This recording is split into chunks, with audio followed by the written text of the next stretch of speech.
आज के इस क्लास में हम पढ़ेंगे कक्षा 8 के विज्ञान से अध्याय 2। ठीक है, ये कक्षा 8 का विज्ञान है, अध्याय 2। और इस अध्याय 2 का नाम है त्वरित और भूकंप, प्रकृति के दो भयानक रूप। तो इसके सभी प्रश्न एवं उत्तर को हम बतलाएंगे। तो आप लोग वीडियो को शुरू से लेके अंत तक देखिए, और चैनल पे नए तो चैनल को सब्सक्राइब करके घंटी को बजा दीजिए। तो चलिए अब हम प्रश्न की ओर बढ़ते हैं।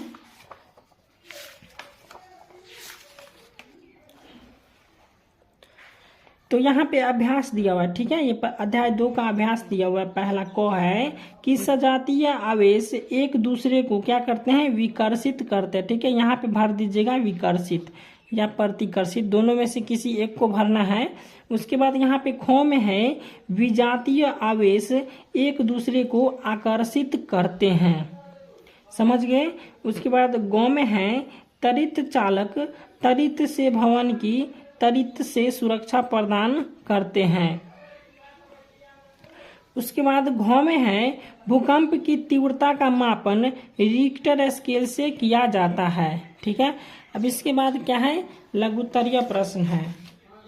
तो यहाँ पे देख लीजिए, यहाँ पे दूसरा प्रश्न है सर्दियों में स्वेटर उतारते समय चिट चिट की आवाज होती है, क्यों?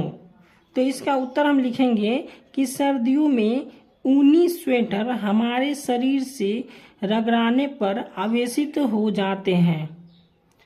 परिणाम स्वरूप जब इन कपड़ों को हम अपने शरीर से उतारते हैं तो आवेशों का आकर्षण, यानी कि यह हो जाएगा आवेशों के आकर्षण और प्रतिकर्षण के कारण चिट चिट की आवाजें आती हैं। यहाँ पे हो जाएगा आकर्षण, इसको लिख दीजिएगा, आकर्षण लिख दीजिएगा, आकर्षण। ठीक है, इस प्रकार से लिख लीजिएगा आकर्षण। उसके बाद तीसरा प्रश्न है जब हम विद्युतदर्शी के ऊपरी भाग को छूते हैं तो वह अपना आवेश खो देती है, व्याख्या कीजिए। तो इसका उत्तर हम इस प्रकार से लिखेंगे कि हमारे शरीर का विद्युत सुचालक होने के कारण जब हम विद्युतदर्शी को छूते हैं तो इसका आवेश हमारे शरीर से पृथ्वी में पाया जाता है, जिस कारण विद्युतदर्शी अपना आवेश खो देती है। इसी प्रकार से आप उत्तर लिखेगा। उसके बाद 4 नंबर प्रश्न है भूकंप मापी का चित्र बनाकर उसके मापन विधि को लिखिए। तो यहाँ पे 4 का उत्तर लिखे हैं कि भूकंप मापी यंत्र में सिस्मोग्राफ का प्रयोग होता है। यह यंत्र धरती में होने वाली हलचल को एक चार्ट पेपर पर पेन द्वारा ग्राफ बनाता है, जिसे सिस्मोग्राफ कहते हैं।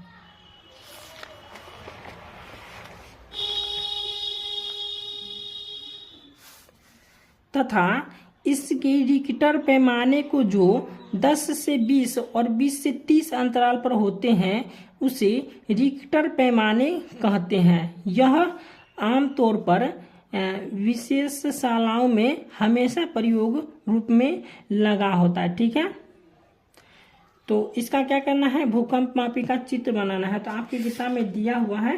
ठीक है, आप लोग देख लीजिए, यहाँ पे दिख रहा होगा, यहाँ पे भूकंप मापी का चित्र दिया हुआ है। ठीक है, इसको क्या करना है, लिख लेना, और इसके इस साइड में यहाँ पे लिखा हुआ है। ठीक है, यहाँ पे जो लिखा हुआ है 2.10, इसको क्या करना है, यहाँ से लेके और यहाँ तक लिखना है। ठीक है, आप लोग इसको लिख लीजिएगा और यहाँ पे चित्र बना लीजिए। ठीक है, तो ये प्रश्न का आंसर हो जाएगा। उसके बाद 5वां प्रश्न दिया हुआ है त्वरित तथा भूकंप से अपनी सुरक्षा के उपायों का वर्णन कीजिए।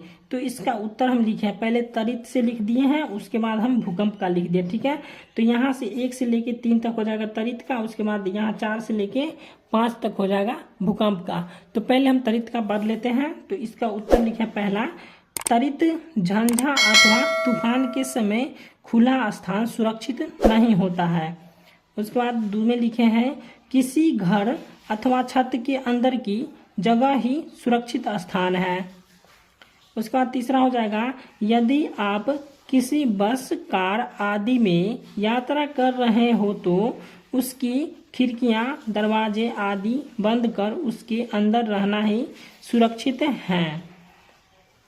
उसके बाद यहाँ भूकंप से अपनी सुरक्षा के लिए लिखे हैं, ठीक है। तो यहाँ पे 4 में हो जाएगा, किसी मजबूत चौकी अथवा पलंग के नीचे झटकों को रुकने तक छिपे रहिए, ठीक है। जैसे यहाँ पे किसी मजबूत चौकी, ठीक है, और पलंग के नीचे क्या करना है, जब तक झटका मारता है तब तक जो है क्या करना है कि उसके नीचे छुपे रहना है। उसके बाद 5 में है, संभव हो तो अपने सर के ऊपर तकिए आदि जैसे चीज रख लीजिए तथा घर के कोने में खड़े हो जाइए। समझ गए होंगे। तो वीडियो अच्छा लगा तो वीडियो को लाइक और चैनल को सब्सक्राइब जरूर कीजिए।